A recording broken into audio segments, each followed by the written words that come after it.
Alright, here we are. Luckily on this side, this midway freeze plug is not underneath the motor mount. This is the one that's leaking that I'm aware of. Pretty rusted through. It's got some stalagmites on it. So I'm gonna get the screwdriver in there and try to pry it out. I'm gonna have to hit this with a hammer to get it to go through. Alright, if you can see here, I'm using the small screwdriver now, a short one. The long one was good to poke the hole through with because you can get to the end of it with a hammer, but if you're trying to pry this out, you're going to want to use a little short one.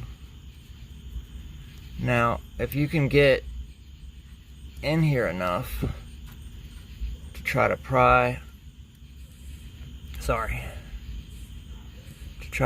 this whole thing out without breaking it, that would be ideal, because then we won't have to like knurl through or grind through this outside ring and then pry that out, because if we pry the center out and the ring stays, we're going to have to do something about that.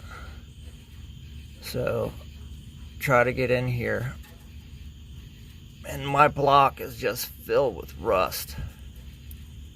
Or gunk or whatever. I'm prying on this thing pretty good. I can barely get the screwdriver in there. See how little bit of room there is? So that's like a 5 or 6 inch long screwdriver. I'm going to keep working on it and I'll pick you back up in a second. Now when it comes to reinstalling your freeze plug, get a socket that's about the same size as the freeze plug's inside diameter. And that's what we're going to hit with the hammer, is the back side of that. You're going to want some Scotch-Brite to clean up the hole. Maybe some sandpaper. This is some like industrial grade RTV. The RTV is to lightly coat the outside of this, just in case. You'd hate to knock this in and it leak. So a thin coating of that. If you clean the hole up good, you shouldn't need it. But like I said, I'm not taking any chances. But I suggest a big hammer. There's not going to be much room to swing, so the heavier hammer the better, because you're only going to be able to get a little tiny wing on it, and so the heavier it is, the better it's going to knock this in. Alright, I'll get you back up when we're out there prying it out. Alright, this has been a nightmare. I cannot pry it out. So, I got most of it out, and the ring is left. I get my finger in there. Alright. So there's this outside ring that's still pressed in there, and there's a little bit here.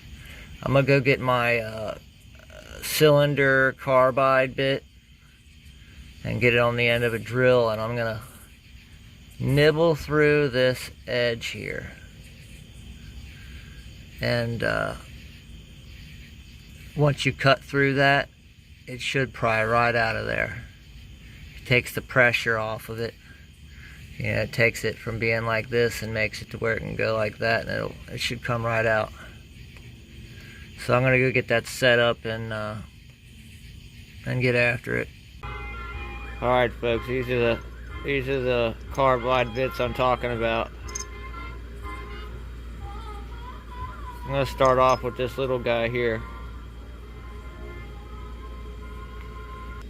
We're just gonna cut through the side of that freeze plug and try not to get into the block at all. We might actually stop a little early and then just start knocking on it. It might break whatever bit of material's left, and that way we won't put any notches in the block where it might leak. But another reason to put a little RTV on there in case that does happen. Alright, well, I'll see you there. Alright, here's our setup. It's on the end of a drill. Let's see if we can get it in there. Can't tell if I've cut through that or not.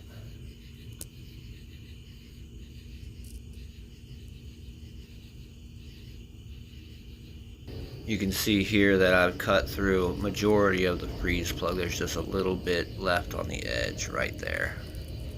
And that's going to be enough to pry it out. I finally got it. You can see it's turned in there. But you got to be careful. Look at that spot that I put in the block there. So we're definitely going to have to put some RTV on our plug to help seal that. Best I could do. I guess I cut through too much on one end. But you gotta do what you gotta do. So I'm just gonna grab that with some pliers and pry it out of there. See, I've knocked the freeze plug in there, but look at the chunk I took out of the block doing it. That big spot missing there.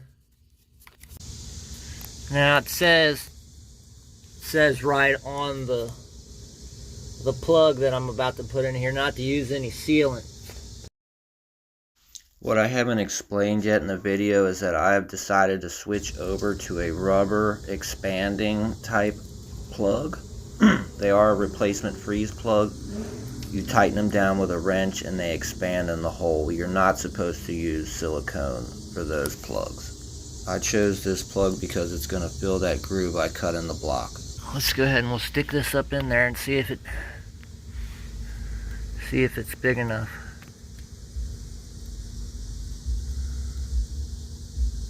Oh yeah, right now it's too big to go in there. So I'll loosen it up.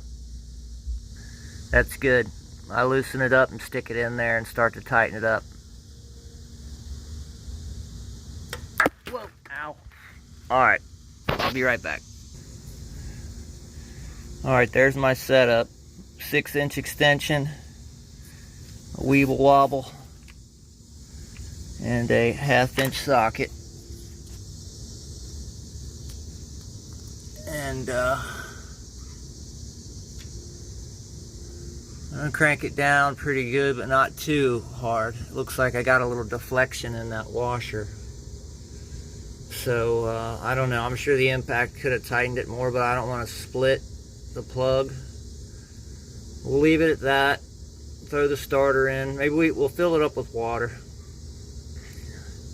Coolant. We'll fill it up with coolant before we add the starter and see if it leaks. That way if it leaks I can get in here and just tighten it up some more and not have to take the starter back down.